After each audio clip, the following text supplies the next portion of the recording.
Hey guys, well, OpenAI and the UK government have just signed a deal to utilize OpenAI's AI services. So, OpenAI like O4, O3, all of the models in the UK's government and public services.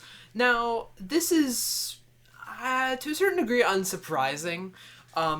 For as much as they've kind of been in a rough and tumble situation, especially against companies like Meta and Grok and Anthropic, they're still kind of, and Google, they're still kind of the number one AI company. When you think of AI, you think of ChatGPT first, most likely. That's just kind of how it is.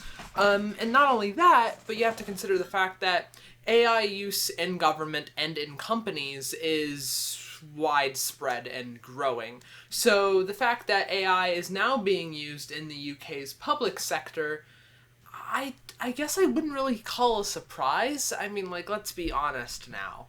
Is that all that much of a surprise? I don't really think so. We're going to go ahead and cover it in today's video. Let's get right into it.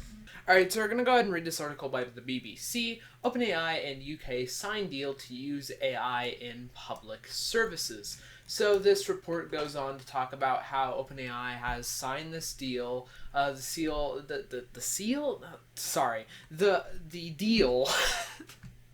the deal basically could give OpenAI access to government data, but like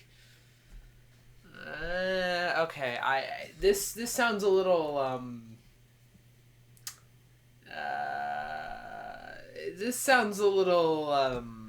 wishy-washy. I think I haven't read the terms of this agreement, and I don't think we'll ever fully know the terms of this agreement, right? But I do feel like this is a little fear-mongery, because it says here that the agreement could give OpenAI access to government data and see its software used. Access to government data. I mean, like, my only gripe with that part of this article is the fact that OpenAI, they don't really sign deals that make them train models with private data. Like, they don't sign deals like that with companies or governments unless it is like a model being trained specifically for that organization and only that organization. But I digress. The technology secretary in the UK said that AI will be fundamental in driving change in the UK and driving economic growth. And admittedly, that is true. The government's eager adoption of AI has been previously criticized by different campaigners, such as musicians who oppose its unlicensed use of their music, which, yeah, there's just contenders with AI all around. The text of the memorandum and understanding says the UK and OpenAI will improve understanding of capabilities and security risks and to mitigate those risks.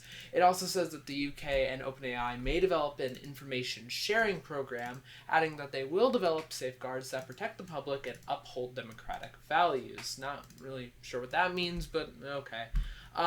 But this is definitely an interesting thing, because we've kind of seen slowly AI being integrated into several different parts of government, at least here in the US. But this is like an all-out implementation. This is like almost their entire public sector is now utilizing AI. Here in the US, there isn't, as far as I can tell, there isn't much of a all-encompassing AI implementation throughout the entire United States public sector, especially if you consider the fact that each state has their own government and their own ways of doing things and their own IT team and their own guidelines. It kind of makes it hard to have such a widespread, rollout of this. However, in the UK, they're basically ruled under one government. They're not a part of the EU anymore. So they can actually do something like this and just institute and instantiate just a widespread AI rollout in their entire country. And it's interesting. So there's definitely downsides to this, because some things that are especially public sector related are a little sensitive, because, some of it involves, like healthcare, some of it involves finances, retirement pay, all sorts of stuff, social benefits. It's something that I do think the government will probably get some slack for. Because AI, ultimately, at the end of the day, is not a perfect tool. It makes mistakes. I mean, then again, humans make mistakes, but, AI, as of right now, is kind of in the way most models work, they're kind of in I guess you could call it fixed state, where their capacity to learn isn't all that great until they make a new version of the model. Because a model can't really just, at least as of right now, to my knowledge, can't really just retroactively upgrade itself with new information. It can use context stores to remember things, but context stores are very limited because it's basically how much GPU memory do you have. So it can't really retroactively just learn new things in that sense, because then you just have to retrain the whole model. And that's something that you can't really just do in a day, especially not to the scale that something like the UK government would need. So it's something that I would say needs to be handled with some care, especially because when you're putting AI into government, it's going to be making very, very, very, very, very important decisions on people and their lives. So you need to treat it with some care. And I do think that the UK government is probably going to receive some backlash for this from other opposing parties and stuff like that. I do expect there to be some people who are running for the next government term. I'm using vague terms here because I don't live in the UK. I don't really know how their politics function, but there's probably going to be another governmental term, people running and campaigning against this, which isn't necessarily much of a surprise. There's two approaches to AI in government I've kind of seen. It's either the slow and steady approach of we need to research this way further before it ever touched the important decisions, and the we ball, let's just put it in. And both approaches have their own upsides and downsides, and I can kind of see both sides of the coin. Admittedly, AI is a great productivity tool, but on the other hand, when you're dealing with such important decisions, you kind of have to handle it with a little bit of extra scrutiny. But yeah, no, it's something I thought was interesting.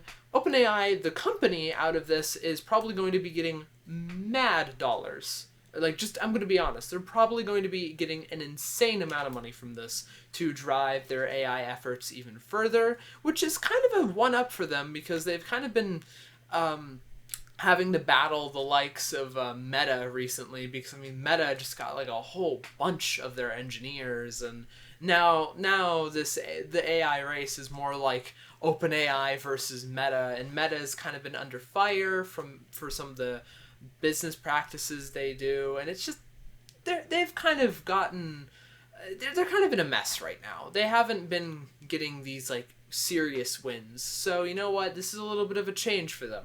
Admittedly, this is not a bad deal. They're probably going to get some massive money out of this, so you know what, hey, good for them. But it's going to be interesting to see what the UK actually does with all of this. I guess time will tell. It's definitely a little bit vague. It's just a deal saying, hey, we're going to use AI in all of our public services. And they're like, okay, handshake, everything's happy and fun and nice. It's very wishy-washy. It's very vague. It's just, we're going to use it. It's cool. And that's all it is. So we're not going to get all that much insight as to what they're actually doing with it, or I guess even if it will actually increase productivity as it's mentioned, because admittedly AI can increase productivity, but you just have to use it right. There's the ways you should use AI and there's ways you shouldn't, because admittedly if you're using it wrong, it can be just a flat out time waster. Just in all seriousness, it really can. So, this is definitely one step in their whole plan, but there's definitely more, and I hope for their own sake they're cognizant of that. That is about it for today's video. Let me know what you guys think in the comments down below. Like, comment, subscribe. Take care, you guys, and remember to stay safe out there.